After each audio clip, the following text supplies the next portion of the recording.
A partir de que comencé con el canal me di cuenta que realmente amo las librerías de segunda mano. Disfruto más visitando estas librerías que otras porque nunca sabes qué es lo que vas a encontrar. Lo que es seguro es que son libros que son hallazgos y las librerías de viejos son arte e historia en sí mismas. Es por eso que hoy voy a hablar de 5 libros que se desarrollan en librerías de segunda mano. ¡Comenzamos! 5. Mis días en la librería Morisaki de Satoshi Yagisawa.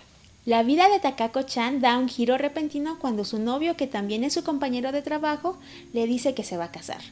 Al principio ella no entiende, pero él explica que lleva 2 años y medio saliendo con otra compañera de trabajo y que el siguiente año será su boda en verano. Ella no sabe cómo reaccionar y simplemente lo felicita. Y él le dice: no te preocupes, nos podremos seguir viendo. Y ella así como que, ok, o sea, ¿qué te pasa, no?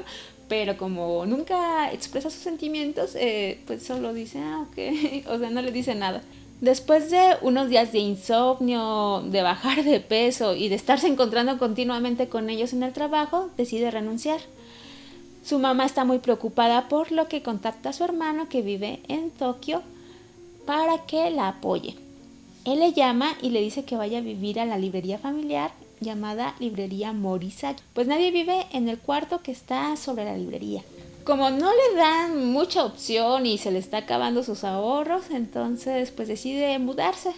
Y es así que su vida da un total giro. Lo que más me gustó es que nos dice que no tienes que saber cuál es tu objetivo en la vida desde el principio, sino que te va a llevar toda la vida entenderlo, se puede ir modificando y es algo que yo necesitaba escuchar. Nos habla también de esta calle de Tokio que está llena de librerías y ahora sueño con ir porque se imaginan ver todos esos libros llenos de historia y todas esas experiencias y en toda una calle sería genial visitarla.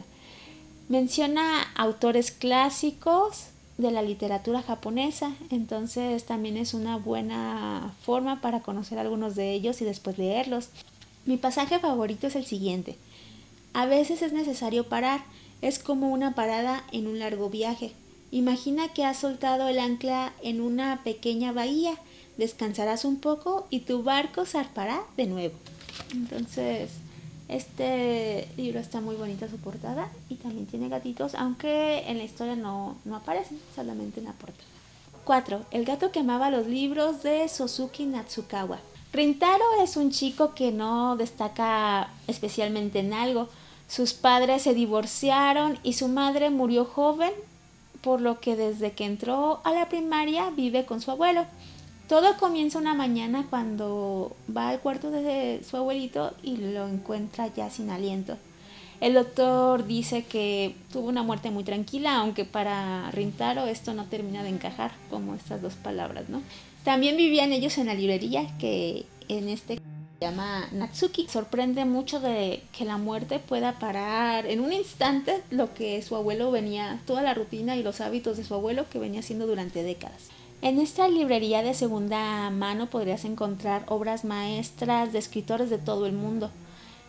Todos los libros eran antiguos y de segundo uso, pero gracias a los cuidados del abuelito y pues, estar siempre pendientes, todos estaban en perfecto estado. Como suele ocurrir en estas librerías, muchos libros estaban descatalogados y solo los podrías encontrar aquí. Así que eran un verdadero tesoro. Aunque no tenía deudas, pues tampoco era un negocio así que tú digas muy rentable. Tras la muerte de su abuelo, Rintaro dejó el instituto y pues tiene 2 amigos que se preocupan por él y que constantemente le están diciendo: regresa al instituto, no lo dejes y demás. Por otro lado, llega una tía que jamás había visto en su vida y pues se tiene que mudar con ella, pues como es menor de edad y todo eso, pues ya se tiene que ir con ella. Entonces, pues empieza a poner los libros de la librería en rebaja para la mudanza. Cerrarán esta librería. En las pocas semanas antes de la mudanza, él empieza a adoptar todos los hábitos que tenía su abuelo, como tomar té, abrir la tienda y limpiarla, todo ese tipo de rutina. Un día, un gato amarillo y atigrado verá en él un aliado para poder rescatar libros que están en distintos laberintos y que son prisioneros. Aquí comienza nuestra historia. Me dolió un poco que me identifiqué con algunos de los villanos de estos laberintos. y me hizo reflexionar, así que son cosas que quiero cambiar, por ejemplo, el de prestar más mis libros y también hacer más relecturas. 3. La vida invisible de Addie LaRue, de B.E. Schwab. En este libro tenemos una chica del siglo XVIII que está adelantada a su tiempo. En su villa, que es muy pequeña, pues las personas nada más aprenden a hacer las tareas del hogar, crecen y pues se casan, tienen hijos y se mueren bastante jóvenes, su esperanza de vida está limitada, sobre todo por tantos partos y demás. Pero ella es una soñadora y además conoce a Estelle, esta mujer que le enseña a sus dioses y además que existen otras formas de vivir, no solamente esta que le dan como única salida. Entonces ella decide escapar el día de su boda e internarse en el bosque. Allí va a pedirle a todos los dioses que la salven de este matrimonio, pero ninguno acude a su llamado.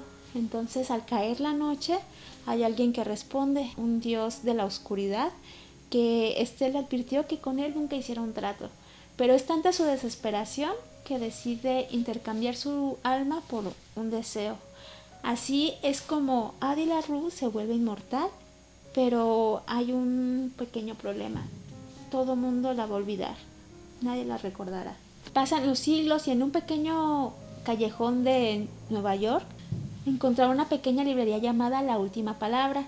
Al ir paseando por los pasillos de esta librería de segunda mano, encontrará a un gato llamado Novela que ronronea con sus caricias y Henry, el encargado, se sorprenderá un poco porque generalmente no era mucho de convivir con los clientes. Entonces ella, al observarlo, pues queda un poco pasmada porque tiene rasgos que ella había soñado alguna vez para un hombre ideal. Sin embargo, este dios de la oscuridad se los roba y es la forma que toma. Entonces, en un principio pensó que era él, pero pues ya observándolo claramente, ve la luz en sus ojos y ve que es humano. Sale de la librería y sabe que él lo olvidará después de que se cierre la puerta. Sin embargo, al parecer esto no ocurre y aquí vamos a ver una oportunidad para que ella pueda contar su historia a través de Henry. Y ese es su más grande sueño. 2. Almendra. Junge es un chico de 16 años que tiene una condición que se llama alexitimia, lo que le impide experimentar y entender los sentimientos de los demás. Esto se debe a que sus amígdalas son bastante pequeñas. Las amígdalas son más o menos del tamaño de una almendra y también tienen esta forma. De pequeño vive solo con su madre. Desde recién nacido su madre se dio cuenta de que había algo diferente porque no se reía. Entonces ella había visto que aunque ella hiciera un montón de gracias, no respondía. Se le hizo raro, pero dijo, pues ha de ser un niño serio y punto, ¿no? Entonces lo dejó pasar. Pero cuando Junge tenía alrededor de 6 años, presenció un evento bastante trágico y que no lo inmutó. Entonces ahí ya no pudo seguir fingiendo a su madre que era normal y decidió llevarlo a la universidad para que hicieran estudios con él. Bueno, para que vieran qué era lo que tenía. Su madre lloró mucho y vio que ya no podía continuar sola. Entonces contactó a su madre, con la que no había hablado desde que había huido de casa con el padre de Junge. La abuela la regañaba todo el tiempo, pero era cariñosa con Junge y le decía mi hermoso monstruito. Con su apoyo, Jun, su hija, pudo poner una librería de segunda mano que se llamaba la librería Jun. Tener una tienda de libros que oliera al paso del tiempo era un sueño que tenía Jun, debido a que había aspirado a ser escritora, pero nunca quiso hacerlo porque no quería lucrar con su propia tristeza y decidió vender las historias de los demás. Empiezan a vivir los tres juntos y establecen un sistema para que Junge aprenda a identificar los sentimientos en las expresiones faciales de los demás y cómo responder ante ellas. Entonces, por ejemplo, si ves a alguien sonreír, sonríe tú de la misma forma o cosas por el estilo. Entonces, estas expresiones faciales él las tenía que aprender de memoria como nosotros aprendemos las fechas históricas. Algo que destacar es que se nota el amor a los libros. Junge nos dice que le permitía viajar a lugares a los que no podía ir, le transmitía confesiones de personas que no conocía, Estaban repletos de sentimientos que él no podía experimentar y de experiencias que no había vivido. Estaban llenos de espacios vacíos en los que podía entrar y caminar a su antojo, no como el cine o la televisión, que eran concretos en los que podían mostrarte. Por ejemplo, una silla, cada quien se imagina una silla diferente, mientras que en una película te la mostrarán y ya. El hecho de que te lo cuente alguien que no puede sentir es bastante crudo, pues no tiene ningún filtro y te lo hace muy explícito, entonces tú lo sientes todo y es bastante doloroso. Este libro nos enseña a valorar las emociones, aunque a veces son algo desagradables, son necesarias y existen por algo. Por ejemplo, el miedo nos ayuda a no cometer imprudencia. También vemos que el lenguaje es más que palabras, las expresiones faciales o la entonación son parte del mensaje, entonces el hecho de que no pueda expresarlo hace que el mensaje esté incompleto y el receptor puede que no lo entienda. 1. La sombra del viento de Carlos Ruiz Zafón. Daniel Sempere es un chico que perdió a su madre a una edad muy temprana. Cuando tenía 10 años, se despierta en medio de la noche gritando porque no puede recordar su rostro. Su padre, que la amaba con una gran devoción, le dice: no te preocupes, hijo, yo la recordaré por ambos. Lo levanta de la cama y lo lleva a visitar por primera vez el cementerio de los libros olvidados, un lugar secreto donde van a parar todos aquellos libros de las bibliotecas que cierran, de las librerías que desaparecen. Entonces aquí puedes encontrar muchos libros descatalogados que es recolectado por los guardianes que conocen este lugar para que no se pierdan en el olvido. En su primera visita, Daniel podrá escoger uno de ellos y lo cuidará de por vida. Al ir recorriendo los pasillos, hay un libro que lo llama La sombra del viento de Julián Caraz. Lo empieza a leer esa misma tarde y no lo suelta hasta que lo termina con las primeras notas del amanecer. Ese libro será para él la llave que lo consagrará para siempre a la literatura en busca de revivir esa emoción que embargó su alma. Lo primero que piensa es reunir toda la obra de Julián Caraz y terminarla en la siguiente semana. Cree que será una tarea fácil porque vive sobre una librería especializada en ediciones de colección y libros de segunda mano. Además, su padre, que heredó la librería de su abuelo, es un experto en el catálogo editorial. ¿Cuál será su sorpresa cuando ve que su padre no conoce ni a Julián Caraz ni al editorial? Deciden investigar y consultar a Barceló, un erudito en libros raros y de colección. Cuando van a visitarlo, lo primero que hace es ofrecerle mucho dinero por su libro. Entonces, al ver que él no cede y que no lo va a vender, lo empieza a respetar y decide contarle lo que sabe del autor. O mejor dicho, contactarlo con su sobrina Clara, que es la experta. En aquella reunión se enamorará completamente de ella, quien lo dobla tanto en estatura como en edad. Los misterios detrás de Julián Caraz se harán más grandes porque hay alguien que se dedica a comprar o robar todos los libros del autor para luego quemarlos. Todo lo relacionado con su muerte es muy confuso. Tratar de resolver este misterio es algo que Daniel hará mientras va creciendo, siempre con el miedo de que hay alguien que lo vigila y que él sospecha que es el mismo demonio. Tiene un inicio que me recuerda a 100 años de soledad. Todavía recuerdo aquel amanecer en que mi padre me llevó por primera vez a visitar el cementerio de los libros olvidados. Si eres de los que les gusta citar frases de libros, citarás medio libro. Es un trabajo delicado, muy elaborado, hecho con mucho detalle y amor. Es un tributo a los libros que te abren las puertas del universo literario.